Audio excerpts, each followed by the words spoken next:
Hi everyone, and welcome to the Imagining a New We video series with me, Dr. Samantha Cutrara, a video blog designed to help history teachers and other history educators teach history in ways that are more meaningful, transformative, and inclusive for their students. We are like in the 20s now of pandemic pedagogy conversations, and I just want to thank you, as I have said a lot of times, for your support, for your emails, for your direct messages. It's so great to hear what history teachers, and I know a lot of historians are watching this too, like history professors, public historians, are finding these conversations useful. So thank you so much. I get a lot of emails with people saying that they like it. It's giving them some new things to think about. Oh, that reminds me, subscribe to the YouTube channel. I'm not someone that subscribes to things, so I usually forget to say that, but like subscribe, that would be cool.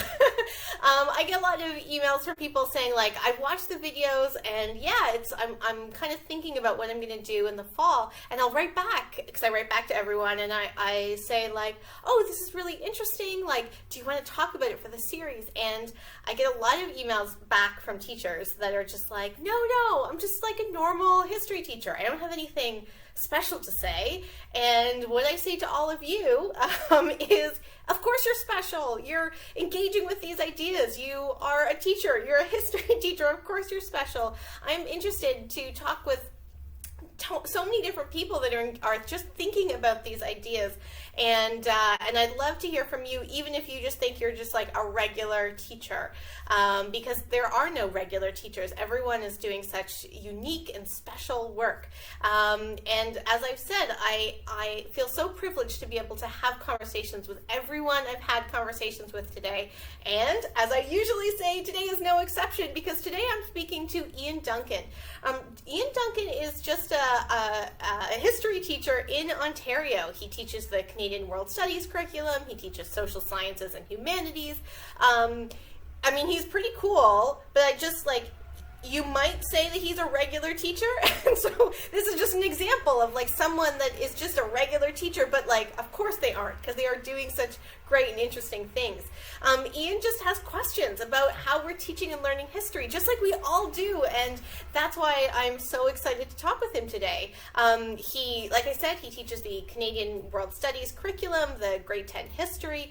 He's also interested in history LGBTQ, so lesbian, gay, bisexual, transgender, transsexual, and queer histories, which is really cool. And I don't think that we really talk about LGBTQ histories enough in our classrooms. He told me he's also a proud dad, and he is surviving on Oreos during this pandemic. I don't know if his son is also surviving on Oreos, so maybe we will find that out.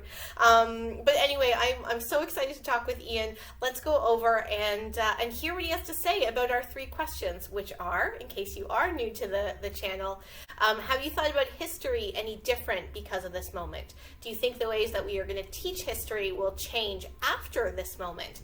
And do you think the ways that we might imagine a new we, which is the theme of the blog, the video series generally, the video blog generally, and the title of my upcoming book, do you think that we are going to imagine more inclusive histories differently because of this moment? So let's go over to Ian. I can't wait. Thank you so much for speaking with me. It was so wonderful to connect with you on Twitter, and I'm really excited to talk with you about teaching history during the pandemic and thoughts after. Before we get started, do you want to introduce yourself? Sure. Hi, Samantha. My name's Ian Duncan, and I'm a classroom history teacher in the suburbs of Toronto, and I live in Toronto, so that's sort of home base. I've taught lots of different courses, all in the Canada World Studies sort of disciplines and documents from grades 10, 11, and 12. Yeah, I was saying in my introduction, like, you're a regular teacher, you know, like Regular.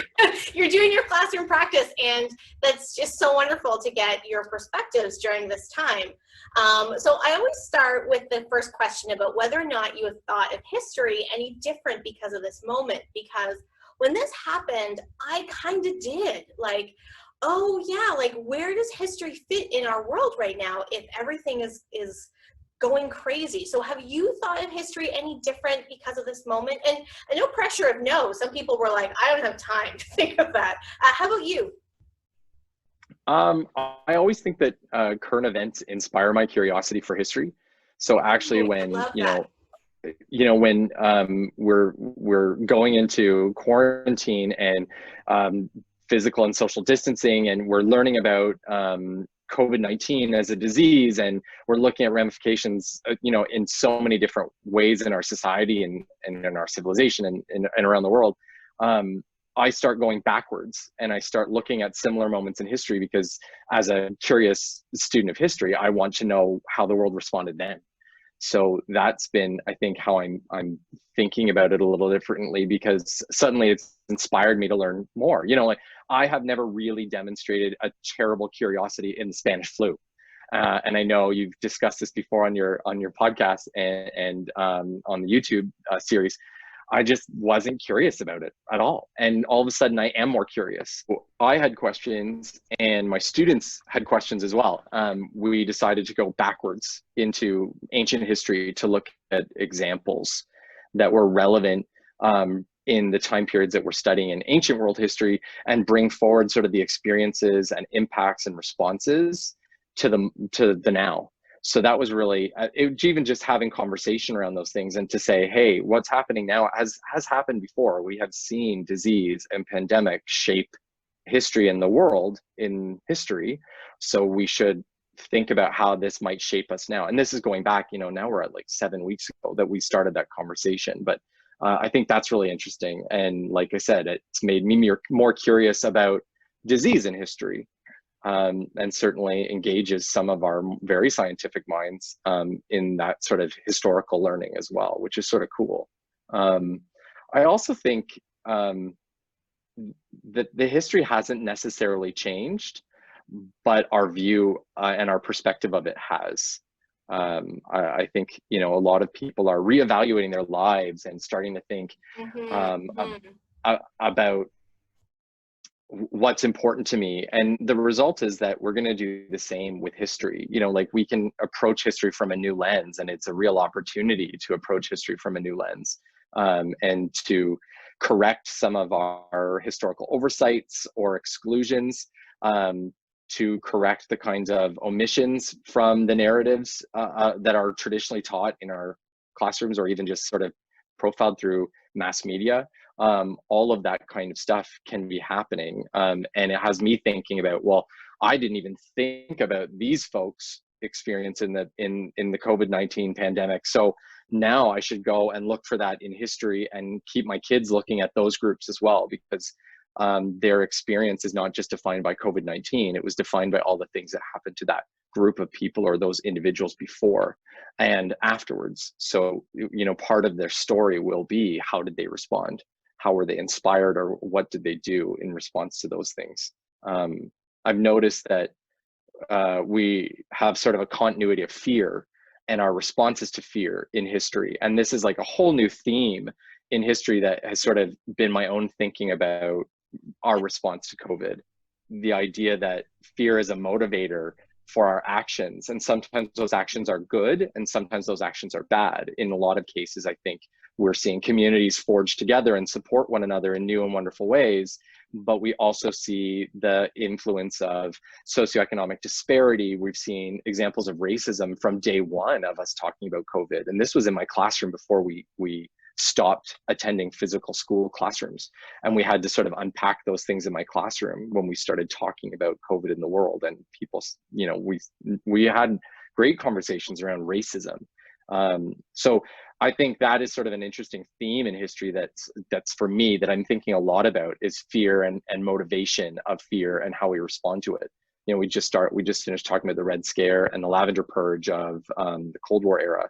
And isn't it interesting to think that these were periods of fear, that we saw these negative interactions and then positive interactions that come out of that sort of thing. So there are new ideas forming about history because of my experience and because of my students' shared experiences in this sort of COVID-19 context.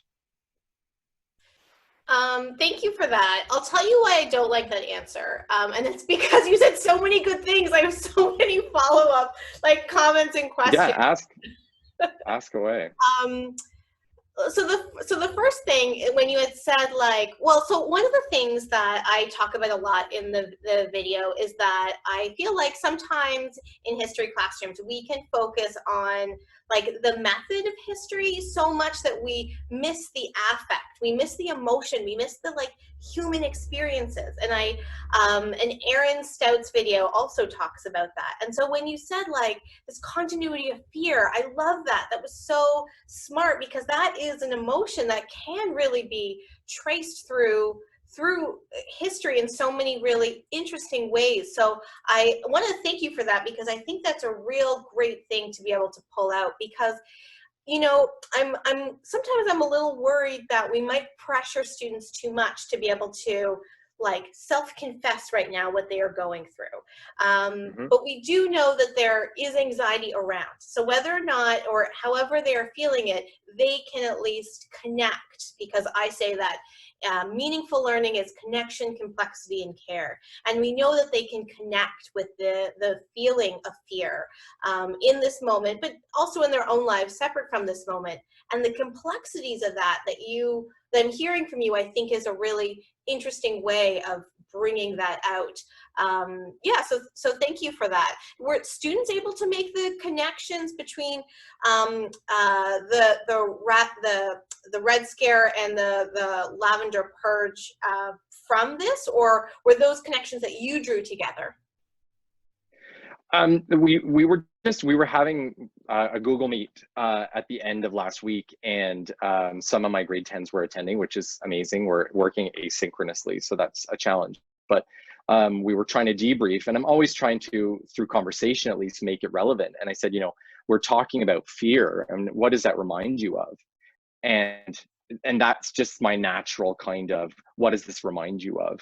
You know, that's a literacy prompt in my grade 1 student at home homework.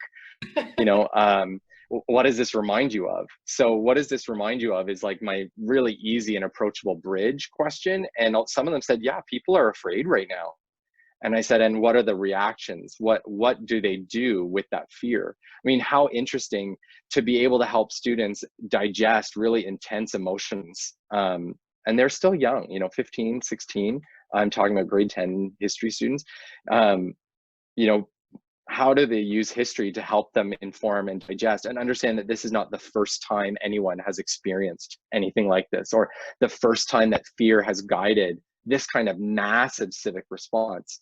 You know, I did follow up with a student later who was very interested in sort of the fear of Nazism in World War II as being a motivator for enlistment, for civic duty and responsibility in a World War II context. And because over March break, the extended March break, I had drawn some parallels between the Prime Minister's press conferences early on and his referencing to the Second World War and Canada's new civic duty, sort of echoing some of that. So there were connections to be made. And certainly when they start to connect with just I understand what fear looks like, and I see that I'm not the only or first person to try to digest that as a society at this massive societal level, I think that's sort of interesting, and it makes the history approachable. It's an entry point for them to actually learn the history of other people who have responded to and experienced fear in this sort of way.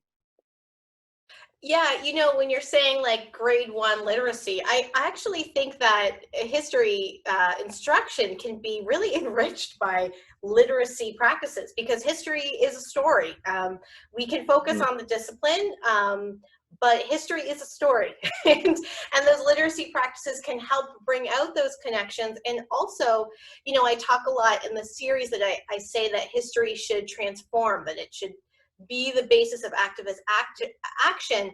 And for me, when you're saying that it helps a 15-year-old unpack their feelings about something going on, to me, that is activism, right? That a student can connect in a healthier way with what they are feeling can be this really amazing source of activism. So thanks for making those connections too.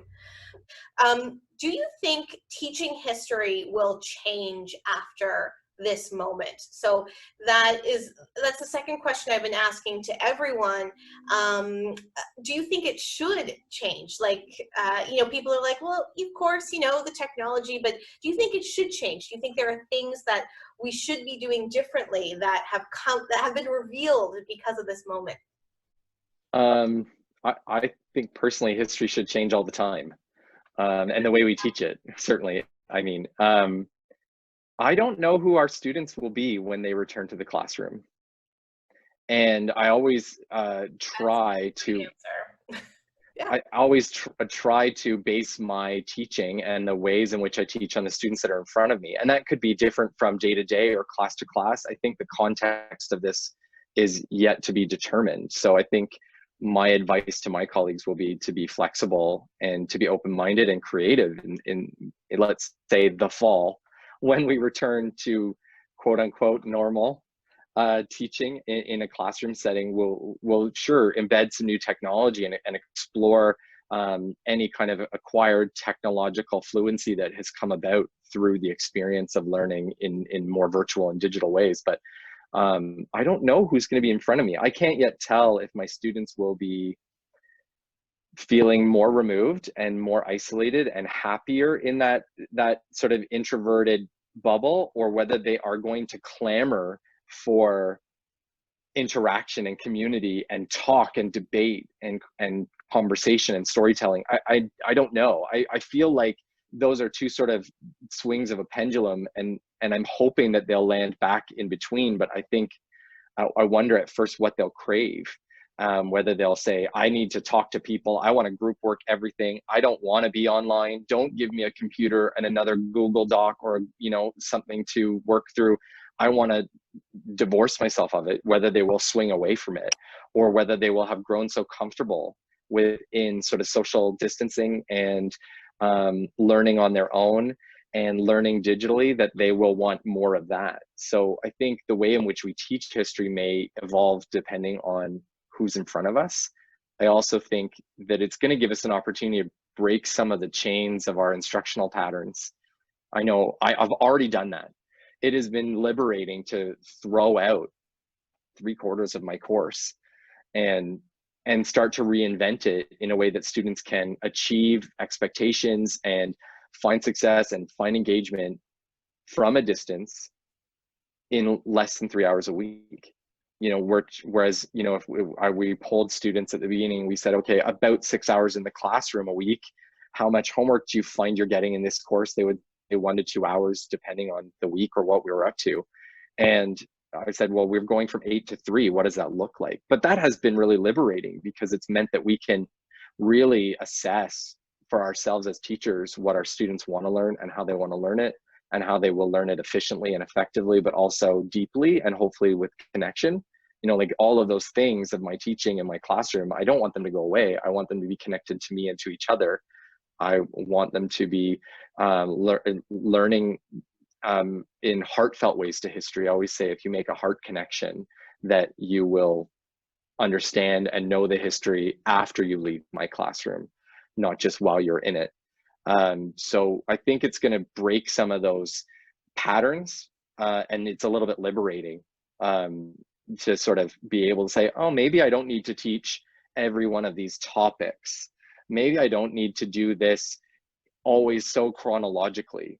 Maybe we could dig a little deeper on fewer things. And I think for some people, like, I've been teaching for 17 years and my practice has evolved and evolved and evolved. But I think too, there are courses where we get into a pattern of what we think is interesting or what we think students think is interesting.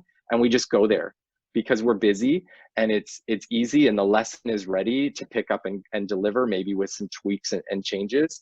And instead, I think it's like, I do have capacity to change it and to take a step back and to work on building community even more in my classroom, and to build relationships with students even more in my classroom, and then add the history. So I think about those things as well. Like that student-centric learning approach resonates so much with what I try to advocate on this channel. And for anyone watching that teaches a university level, I also point you, although I mean anyone can watch it obviously, I point you to Mary Chak-Cyrus's video, because she was saying as a history professor, she's just like, there's this idea to keep adding, and that this allows her to just be like, no, we're going to start deleting, and that yes, there's some liberation in that. The teachers that I worked with in my research, you know, they talked about the binder a lot, and they were always critical of the binder, but like it was still lingered as a thing, especially for history teachers.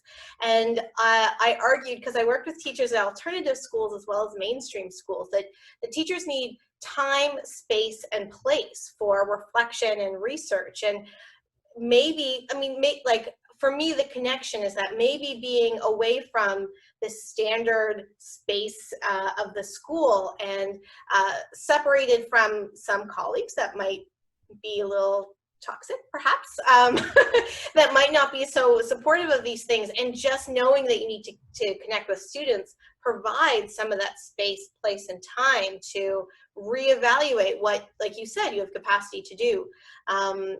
That's a really exciting perspective to kind of move forward with teaching history. So thank you for putting that out there, especially as a regular teacher, and as a husband and a father, like, because you are balancing many things right now, right? It's not just like you by yourself. Yeah. That's like, okay, let's just do it for everyone, you know? You know, opportunities knocking to make changes. And you know, you said, I don't think there's going to be a new normal or back to normal. There'll be a new normal, and we have to build that normal. So why not use it as a chance to sort of springboard into some changes that you want to see? I'm very lucky. My colleagues, we had a meeting this morning virtually, and my colleagues who also teach history with me are equally excited about making change, which is amazing. Like, I'm very, very lucky and very fortunate. Yeah, but they're so pumped. They're like, yeah, let's change the themes. Let's do this. Let's reorganize things. And I'm like, yes, like, because they're feeling that same context of, I have an opportunity. I'm learning a lot.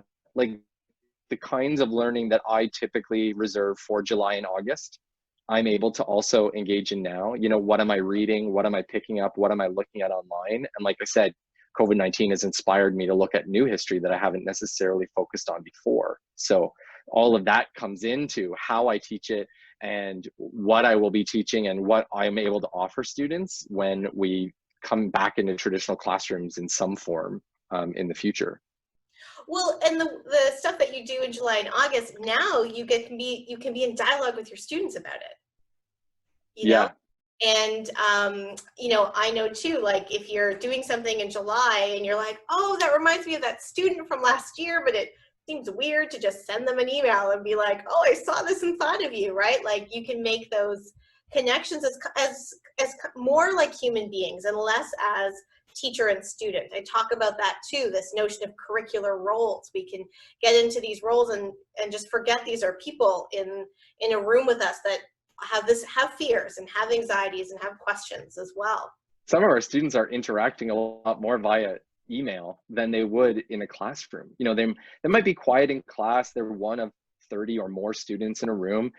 They're great students and they're engaged and they like what they're learning and they like history. They have a passion for the discipline, but we don't often get to sort of connect with additions. And I'm emailing with students who are very excited about, oh, I bought a copy of Plato's Republic. I can't wait to read it. And I'm like, holy wow, okay, that's like, yeah, I don't think they would have gone there. You know, we talk about my summer research, but they're also getting an opportunity. Some of them, the real passionate senior students in the discipline of history are using the time to explore that interest and passion with their own research beyond the confines of what I can hand out. And I've been trying to encourage some of that too.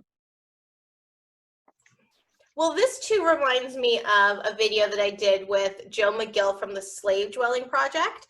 So he's a public historian. He's a preservationist. He goes to different sites, mainly in the United States, and exclusively in the United States, mainly in the South. And he sleeps in slave dwellings, and he does learning activities with that. And he was saying that this moment is a real possibility, and his words were, for museums to do the right thing, to be able to broaden the type of narratives that they are bringing to their audiences. Because he said, if you want to keep your audiences engaged, you have to start telling the stories that that you weren't telling before. And that's something I'm hearing from you as well, right? That we're able to have a different kind of conversation because we can use this as an opportunity to be like, all right, it's already kind of screwed over, so let's make the best of this. That's really exciting. I think of my third question too. So my upcoming book, Transforming the Canadian History Classroom, Imagining a New We, is about thinking of history classrooms as a lot of the things that you're talking about, full of people with questions about the world, that a teacher can focus on their learning rather than thinking of just like these students that need to know what's in the binder. And that a way to do this is to bring in more connection, complexity, and care, to be able to think of more inclusion, and that we have to start by doing that by imagining it, by thinking of it. Do you think that we are going to be able to imagine a new we in our classrooms after this in ways that we may not have been able to before? Gosh, I hope so. I feel like that a lot of our conversation has already kind of led to like a yes, we should answer. And so I'm just interested to hear more of your thoughts about it. I hope that we will again and again and again critically assess what we means, right? Not just once, but all the time. I think that when we hit these sort of national crises, international crises moments, we do have an opportunity to think about we very differently and to start to evolve that. And so I think the context for, again, we don't know how our students will respond. We don't know, maybe we're going to teach history differently. We're going to dig in, we're going to reorganize, we're going to reassess what we do. But then let's encourage students to define what that we looks like. You know, I teach in a diverse classroom. I know many people across the country do. And it's not just those diversities that are so visible. And really pushing into those other spaces. I think that the context of quarantine, of social distancing, of COVID-19 has highlighted the different experiences of various socioeconomic groups. I think it has highlighted and really emphasized the importance of our essential workers. And we've redefined really what essential worker looks like, which is so great. Also, the intersection of socioeconomic status in our society with so many other elements of a person's identity. You know, the we is not just one type of person with one element to their identity, that we cross different barriers and boundaries, and we look at one person as a whole person, not just as like an example of someone who's LGBTQ2+, or someone who happens to be a woman at that time period, or who happens to be a person of color in the 1970s. You know what I mean? Like, I don't think it's that one type anymore. I think that COVID has given us an opportunity to see that there's so many intersections of identity that are really relevant to the conversation, that'll allow us to challenge what we looks like, and start to hopefully undo some of the consistent othering that I see in the system, in our curriculum, in resources that are made available, even in hiring practices of educators. There is examples of the other. And in our classroom, I think our students often do that to one another. They other each other, they label externally rather than understanding the whole person. So I sort of hope that maybe some empathy and some compassion, because we've seen a lot of those examples in our communities and in our lives, will transcend into the classroom. You know, I hope that the experience of COVID-19 will slow us down so that we can listen a little bit more, listen to students and learn their identities. I mean, it's certainly always the effort. Doesn't mean that every student always wants to share that with you. You know, it can take we're talking about building relationships as defining success during sort of distance learning. And I said, I only had less than 20 days in the classroom with my students. That is not enough time for me to build relationships with 90 plus students this semester. I think that the new it's always dependent on what we can know of our students and understand that our students are multifaceted individuals who have potential and capacities beyond what they have shown us in a given day or time. That, you know, all of these things maybe will slow us to listen to their story, to listen to them telling us what they think is important or who they think we should listen to, maybe even offering opportunities for choice to explore different experiences other than themselves and like their own in a time period and place. You know, that there are so many stories out there, and I think everyone will have their COVID-19 story. And just like our parents' generation, maybe we're talking, oh, I have my moon landing story, right? For me, my big history awakening was when I was in grade 10 and we were leading up to and experiencing the 95 referendum in Quebec. I mean, these were the moments that catalyzed my interest in and started to illustrate diversity and inequity, because I learned about the diversity of Canadian culture and language, even if it was just sort of the French-English divide at the time, and started to empathize and understand some of those things. So I wonder, and I hope that this will catalyze people into an interest in history and politics and civic duty and action, but also into sort of understanding others. And I hope that we're able to teach and tell many more stories as a process of that learning, not just about COVID, but in all the things that we do. Yeah, like that's the thing too about being in people's homes. We're seeing different sides, and to be able to listen to what that interaction tells us, I think is really powerful. And that's a really wonderful way to end. Thank you so much. This has been great. Oh, thank you very much for speaking with me today, Samantha. You're awesome. Thank you. You're awesome. I do have one final question. You said that you are surviving on Oreos in quarantine. Is that a household thing, or do you get all the Oreos? I don't get all of them. I have an almost 7-year-old and a husband downstairs, and they also sometimes have Oreos. I will probably claim about 80% of the bag of Oreos, and I try to make it last a whole week of groceries. It doesn't happen, but I try really hard. I don't mind Oreos. They're not like my go-to, but I do like a good theme, and Oreos always have these like themed flavors, and I will always stock up on them. So I always seem to have like themed Oreos in my house, but there aren't any COVID themed Oreos yet, but maybe they're just at your house.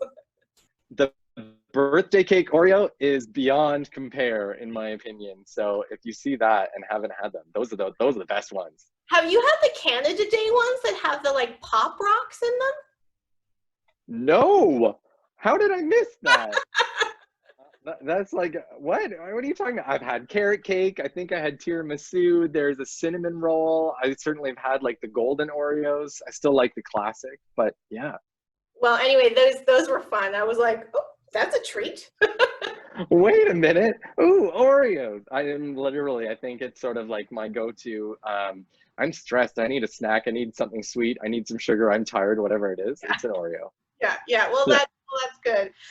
Thank you again. This has been really fantastic. And let's follow up. It'll be really interesting to hear how you're preparing for fall. Hey, I would love that. Yeah. All right. See you later. Bye. Bye.